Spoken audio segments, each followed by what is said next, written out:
महाराष्ट्र की सियासत से आज जो तस्वीरें और आंकड़े निकलकर सामने आ रहे हैं वो सिर्फ चुनाव के नतीजे नहीं हैं, बल्कि राज्य की राजनीति में आने वाले बड़े तूफान का संकेत भी हैं। महाराष्ट्र के 29 नगर निगमों के चुनाव नतीजे बता रहे हैं कि सूबे की शहरी जनता का मूड क्या है। करीब 3.5 करोड़ मतदाताओं ने अपना फैसला सुना दिया है और इस फैसले ने कई दिग्गजों की नींद उड़ा दी। सबसे पहले बात करते हैं महायुति की, यानी मुख्यमंत्री देवेंद्र फडणवीस और डिप्टी सीएम एकनाथ शिंदे और अजित पवार के गठबंधन की। शुरुआती रुझानों और नतीजों में महायुति ने विपक्ष का सूपड़ा साफ कर दिया है। 29 में से लगभग सभी प्रमुख नगर निगमों में महायुति को बड़ी बढ़त मिली है। मुंबई से लेकर विदर्भ तक बीजेपी और शिंदे सेना की शहरी पकड़ और मजबूत हुई। लेकिन इस पूरी कहानी में एक ऐसा फैक्टर उभर कर आया है जिसने सबको चौंका दिया, और वो है असदुद्दीन ओवैसी की पार्टी AIMIM।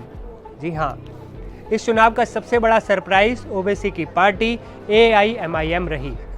अगर आप सोच रहे हैं कि ओवैसी सिर्फ हैदराबाद तक सीमित है, तो इन आंकड़ों को गौर से सुनिए, देखिए और समझिए। मालेगांव नगर निगम में AIMIM 20 सीटों के साथ नंबर 1 पार्टी बनकर उभरी। वहां उसने शिवसेना और समाजवादी पार्टी को पीछे छोड़ दिया। और सबसे बड़ी बात तो यह है कि देश की सबसे अमीर नगरपालिका यानी BMC में ओवैसी की पार्टी ने 2 सीटें जीत ली हैं। अहिल्यानगर में AIMIM ने 3 सीटों पर कब्जा किया और चंद्रपुर में तो पार्टी ने पहली बार अपना खाता खोलकर इतिहास ही रच दिया। सवाल यह है कि वोट कहां से आए। राजनीतिक पंडित मान रहे हैं कि ओवैसी ने कांग्रेस और शरद पवार की NCP के परंपरागत वोट बैंक में तगड़ी सेंध लगाई। मुस्लिम और दलित बहुल इलाकों में ओवैसी का ये उभार आने वाले विधानसभा और लोकसभा चुनावों में भी देखने को मिल सकता है।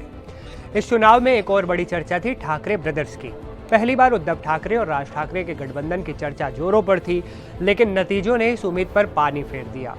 29 नगर निगमों में यह गठबंधन 120 सीटों के लिए भी जद्दोजहद करता दिखा। ये आंकड़े बताते हैं कि महाराष्ट्र के शहरी मतदाताओं ने अब क्षेत्रीय अस्मिता के साथ साथ विकास और स्थिर सरकार को प्राथमिकता देना शुरू कर दिया है। 15,000 से ज्यादा उम्मीदवारों की किस्मत का फैसला करने वाले इन चुनाव नतीजों ने महाराष्ट्र की राजनीति को 3 साफ संदेश दिए हैं। पहला संदेश, महायुति की शहरी पकड़ फिलहाल अटूट है। दूसरा संदेश, उद्धव गुट की पकड़ कमजोर हो रही है।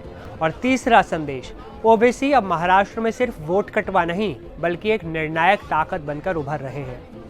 आने वाले महीनों में ये नतीजे महाराष्ट्र की सत्ता की दिशा तय करेंगे।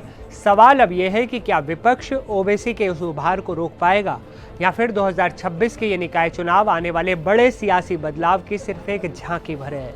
आपको क्या लगता है, क्या ओवैसी महाराष्ट्र में और बड़ा कमाल करेंगे? अपनी राय कमेंट में जरूर शेयर कीजिएगा। मैं असीम आपसे विदा लेता हूँ, फिर मिलूंगा एक नई वीडियो में। तब तक के लिए नमस्ते दोस्तों।